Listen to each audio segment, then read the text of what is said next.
Guys, तो कैसे हो आप सब। आई होप कि आप लोग बहुत अच्छे होंगे। तो आज मैं आप सभी के लिए एक बहुत ही अच्छी सीरीज को एक्सप्लेन करने वाली हूँ। तो अब बिना किसी देर के वीडियो को स्टार्ट करते हैं। तो एपिसोड की स्टार्टिंग होती है और हम अपने लीड कैरेक्टर फैंग को देखते हैं जो कि वहाँ पर एक बच्ची को बचा रहा होता है। वहीं दूसरी तरफ हम बहुत सारे लोगों को देखते हैं जो कि फैंग से कहते हैं कि जल्दी से उस बच्ची को हमारे हवाले कर दो, वरना हम तुम्हारा ऐसा हाल करेंगे जो कि तुमने सपने में भी नहीं सोचा होगा। जिस पर फैंग उनसे चिल्लाते हुए कहता है, अगर तुम मुझे मारना चाहते हो तो मार दो, पर मैं अपनी छोटी बहन को कुछ भी नहीं होने दूंगा। तभी अचानक से आसमान से एक जोरदार आवाज आती है, जिसके बाद हमें सुजैंग को दिखाया जाता है जो कि उन सभी लोगों से कहने लगता है, अगर तुम में से किसी ने भी इन्हें हाथ लगाने की कोशिश की तो याद रखना कि मुझसे बुरा कोई नहीं होगा। इतना कहते ही सुजैंग अपना एक बहुत ही पावरफुल अटैक कर देता है, जिस वजह से वहाँ पर एक बहुत बड़ा ब्लास्ट होता है और हमें 10 साल बाद का सीन दिखाया जाता है, जहाँ पर हम कुछ लोगों को देखते हैं जो कि अपने घोड़ों पर बैठकर कहीं पर जा रहे थे। उन लोगों के पास बहुत सारी कीमती चीजें थी। फिर हम वहाँ पर फैंग को देखते हैं, जिसे देखकर उनमें से एक आदमी कहने लगता है, आगे तुम यहाँ पर क्या कर रहे हो और तुम्हारी हिम्मत कैसे हुई हमारे रास्ते में आने की, तो अब जल्दी यहाँ से हट जाओ। उसकी बातों को सुनकर फैंग थोड़ा साइड हो जाता है, जिसके बाद वो सभी आगे बढ़ने लगते हैं। फिर तभी अचानक से वो देखते हैं कि उनके आगे वाला पुल ब्लास्ट हो जाता है और अचानक से वहाँ पर बहुत सारे चोर अपने घोड़ों पर बैठकर उनके पास आने लगते हैं, जिन्हें देखकर वो लोग बहुत ज्यादा घबरा जाते हैं और वो वहाँ से भागने की कोशिश करते हैं। वो सारे चोर बहुत ज्यादा खतरनाक होते हैं। उसके पास ऐसे वेपन्स थे जिनके सिर्फ टच होने से ही वो लोग मारे जाते हैं। उनमें से एक अपनी जान बचाकर भागने की कोशिश करता है, लेकिन अब क्योंकि वो चोर बहुत ज्यादा पावरफुल होते हैं तो वो बड़ी आसानी से उन सभी को खत्म करते जा रहे थे। सबको मारते मारते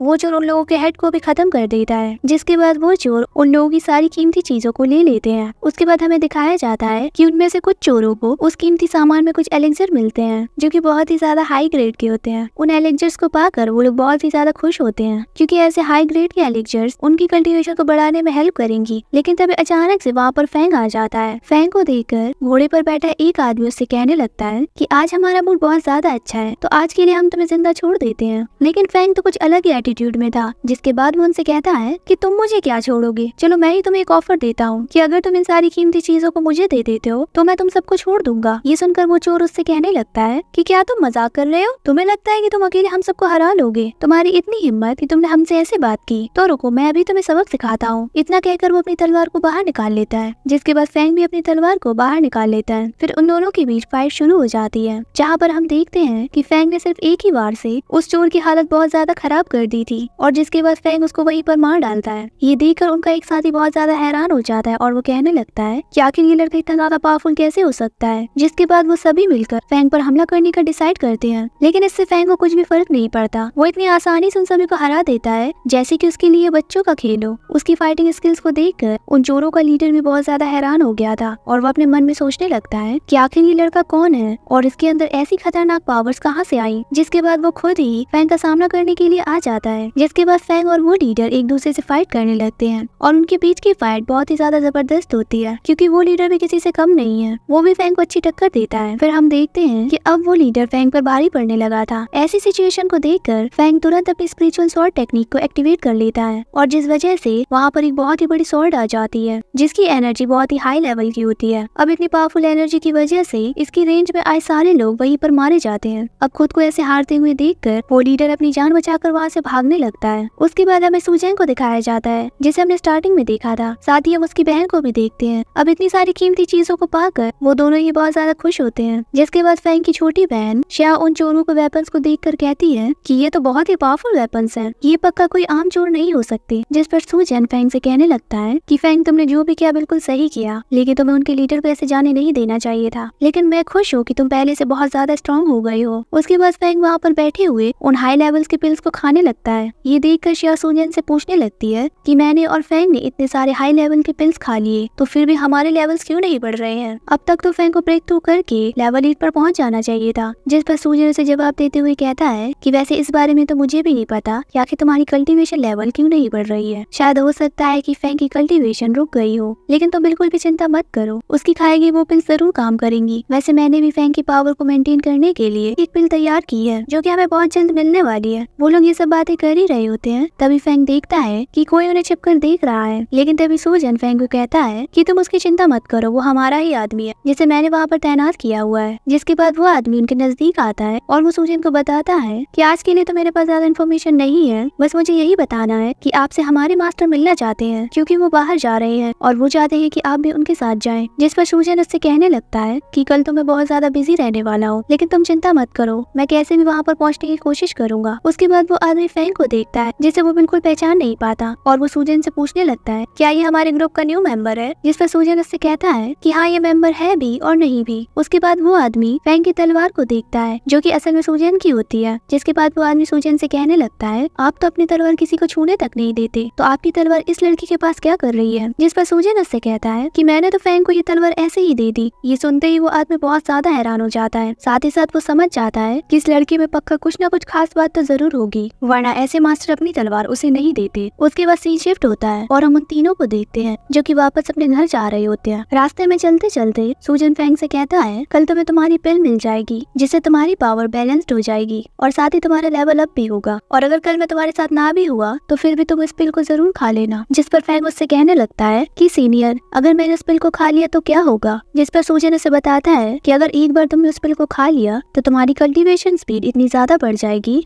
जिससे कि तुम बहुत जल्द हाई लेवल के वॉरियर बन जाओगे। उसकी बातों को सुनकर फैंग कुछ कहने वाला होता है लेकिन वो अचानक से रुक जाता है। ये देखकर सूजन उससे कहने लगता है कि अगर कोई चीज तुम्हें परेशान कर रही है तो तुम मुझे बता सकते हो। उसकी बातों को सुनकर फैंग उससे कहने लगता है कि सीनियर मैं ये सोच रहा था कि आप इतने ज्यादा पावरफुल हो, साथ ही साथ आपके पास बहुत सारे रिसोर्सेज भी हैं, तो फिर भी आप सभी से दुश्मनी मूल क्यों लेते रहते हो। वैसे अगर आप मुझे नहीं बताना चाहते तो मत बताइए। फैंग की बातों को सुनकर सूजन जवाब देते हुए कहता है कि जब मैं बहुत छोटा था तभी मेरी फैमिली को मार दिया गया, जिन्होंने भी मेरी फैमिली को मारा वो बहुत ज्यादा बुरे लोग थे। ये सब बातें करते करते वो लोग अपने घर पहुंच जाते हैं, जिसके बाद सूजन अपनी पावर का इस्तेमाल करके श्याओ को घर में ले जाकर सुला देता है। जिसके बाद वो फैंग से कहने लगता है कि अगर तुमने मेरे 5 अटैक को रोक दिया तो ही मैं तुम्हें मेरी आगे की कहानी सुनाऊंगा और साथ ही साथ इससे तुम्हारी कल के लिए ट्रेनिंग भी हो जाएगी। इतना कहते ही सूजन फैंग के ऊपर अटैक कर देता है। फिर उसके अटैक को डॉज करते हुए फैंग अपनी तलवार को शील्ड की तरह यूज करता है और फैंग भी फाइट करने लगता है। फैंग की फाइटिंग स्किल्स को देखकर सूजन भी बहुत ज्यादा इम्प्रेस हो जाता है। उसके बाद हमें थोड़ी देर बाद का सीन दिखाया जाता है जहाँ पर वो दोनों फाइट करके अपने घर में आ चुके होते हैं, जहाँ पर सूजन फैंग से कहता है कि फैंग तुम जानते हो कि श्याओ असल में मिंग फैमिली की डॉटर है। पास्ट में मिंग फैमिली का बहुत ही ज्यादा दबदबा हुआ करता था। मिंग फैमिली वाले बहुत ही ज्यादा इंटेलिजेंट और पावरफुल माने जाते थे। साथ ही उनके पास एक एंशियंट फॉर्मेशन भी था जिसकी मदद से वो डीमंस को ब्लॉक कर पाते थे। इस एंशियंट फॉर्मेशन की वजह से वो डीमन बाहर आ सकते हैं, लेकिन अभी तक एक भी डीमन बाहर नहीं आ पाया। लेकिन मुझे डर है कि कहीं फ्यूचर में डीमंस यहाँ पर ना आ जाएं। सूजन आगे कहता है कि हमारी दुनिया में एक इंसान ही दूसरे इंसान का दुश्मन है। उस टाइम में मिंग फैमिली के पास बहुत ही ज्यादा पावरफुल एंशियंट टेक्निक्स हुआ करती थी। साथ ही वो फॉर्मेशन बनाने में बहुत ही ज्यादा अच्छे थे, इसीलिए हर कोई मिंग फैमिली से जुड़ना चाहता था। इसीलिए बहुत ही ज्यादा पावरफुल कल्टीवेटर्स और बड़े बड़े अलायंस के लोग मिंग फैमिली से रिश्ता बनाने के लिए उनके पास आने लगे, जिस वजह से वो सारे लोग बचपन से ही श्याओ की शादी अपने यंग मास्टर से करवाना चाहते थे। लेकिन इस बात पर मिंग फैमिली वाले एग्री नहीं किया करते थे, इसीलिए बहुत सारे पावरफुल लोगों ने मिलकर मिंग फैमिली को तबाह कर दिया। और जब मैं वहाँ पर पहुँचा तब तक बहुत ज्यादा देर हो चुकी थी, जिसके बाद मुझे वहाँ पर सिर्फ श्याओ मिली, जिसके बाद मैं श्याओ को लेकर वहाँ से भाग गया। उसके बाद की कहानी तुम जानते हो कि उसके बाद मैं तुमसे मिला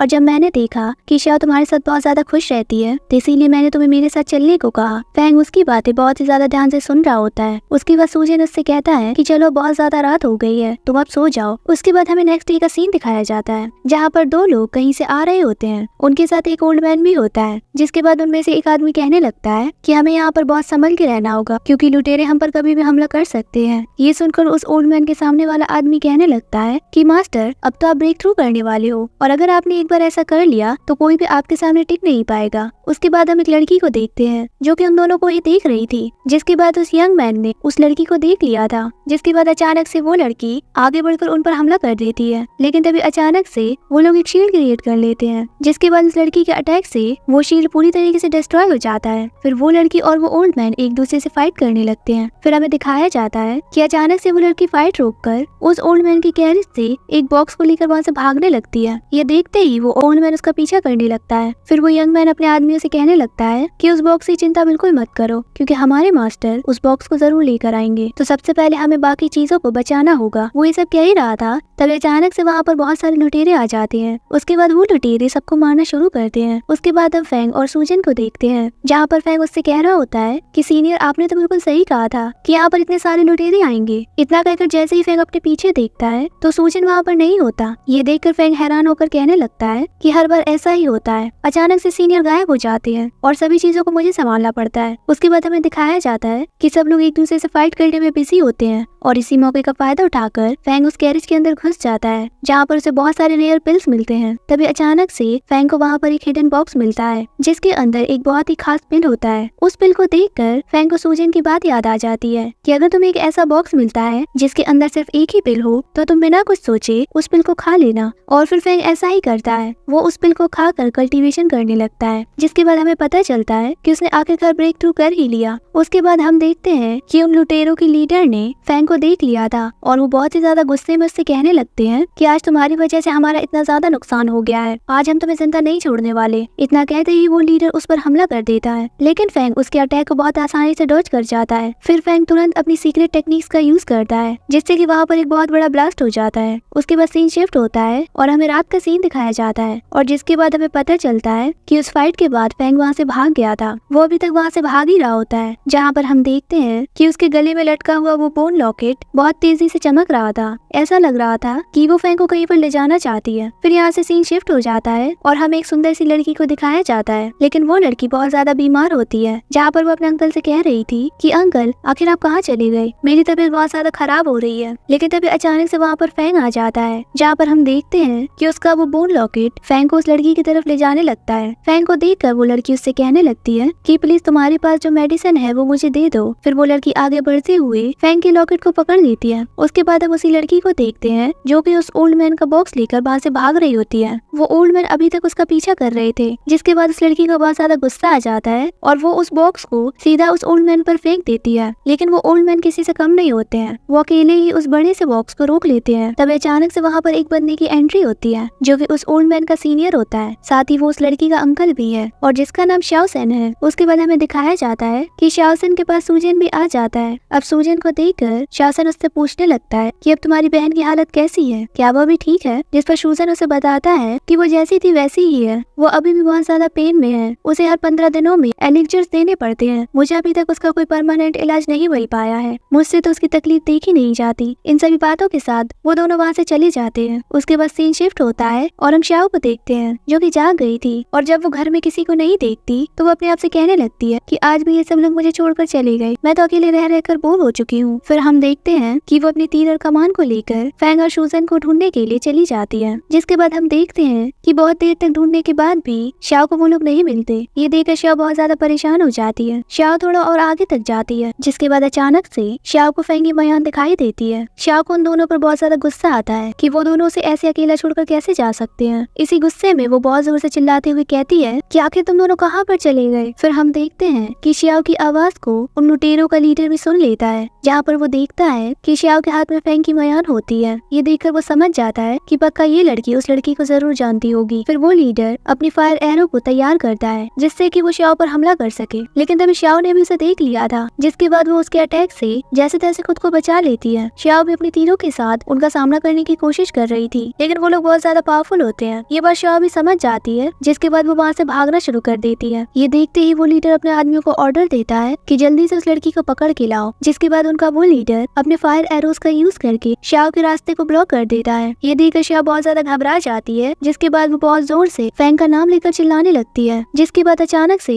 वहाँ पर सच में फैंग आ जाता है और उसकी एंट्री का स्टाइल बहुत ही ज्यादा कूल होता है। फैंग आने के साथ साथ ही उस लीडर के लोगों को मारना शुरू कर देता है। फैंग की पावर बहुत ज्यादा बढ़ चुकी थी, जिसे देखकर शाओ भी हैरान हो जाती है। अपने आदमियों को ऐसे मरते हुए देखकर वो लीडर शाओ पर हमला करने लगता है, लेकिन तभी फैंग आकर उसे बचा लेता है। जिसके बाद वो उसके एरो को तोड़ देता है। फैंग की पावर्स को देखकर वो लीडर भी घबरा गया था, जिसके बाद वो वहाँ से भागने लगता है, लेकिन जाते जाते वो फैंग से कहता है कि मुझे भूलना मत, हम दोबारा जरूर मिलेंगे। उसके बाद हम फैंग को देखते हैं जो कि बहुत ज्यादा एग्जॉस्ट हो गया था, क्योंकि आज उसने अपनी बहुत सारी पावर को यूज किया। उसके बाद हम सूजन और शाओसेन को देखते हैं जो कि दूर खड़े ये सब देख रहे होते हैं, जहाँ पर शाओसेन सूजन से कहता है कि क्या तुम्हें नहीं लगता कि तुम्हें उस लीडर को मार देना चाहिए, क्योंकि अगर उसने इन सब चीजों के बारे में अपने मास्टर को बता दिया तो तुम्हारी मुसीबतें और बढ़ जाएंगी। जिस पर सूजन उससे कहने लगता है कि आप इसकी चिंता मत कीजिए, जो भी होगा मैं संभाल लूंगा। उसके बाद सीन शिफ्ट हो जाता है और हम फैंग को देखते हैं जो कि नहा रहा था। तभी अचानक से उसकी वो बोन फ्लूट चमकने लगती है, जिसके बाद अचानक से फैंग किसी और ही दुनिया में आ जाता है, जहाँ पर वो देखता है कि जमीन में बहुत सारे स्वॉर्ड घुसे हुए थे। साथ ही वो वहाँ पर एक अजीब से क्रीचर को देखता है जो कि एक थ्रोन में बैठा हुआ था। जिसके बाद वो क्रीचर फैंग के पास आते हुए कहता है कि हम तो आपका ही इंतजार कर रहे थे, आपका इंतजार करते हुए हमें हजारों साल बीत गए। तभी अचानक से वहाँ पर उस क्रीचर के जैसे बहुत सारे क्लोन आ जाते जाते हैं और वो सारे के सारे फैंग के सामने झुककर उसे ग्रीट करने लगते हैं। इन सभी चीजों को देखकर तो फैंग बिल्कुल हैरान हो गया था, जिसके बाद उनमें से एक फैंग को बताता है आपको इस बोन फ्रूट ने इमोर्टल होने के लिए चुना है। ये सुनकर तो फैंग को कुछ भी समझ नहीं आ रहा था और वो उनसे कहने लगता है कि आखिर ये सब क्या कह रहे हो। लेकिन तभी अचानक से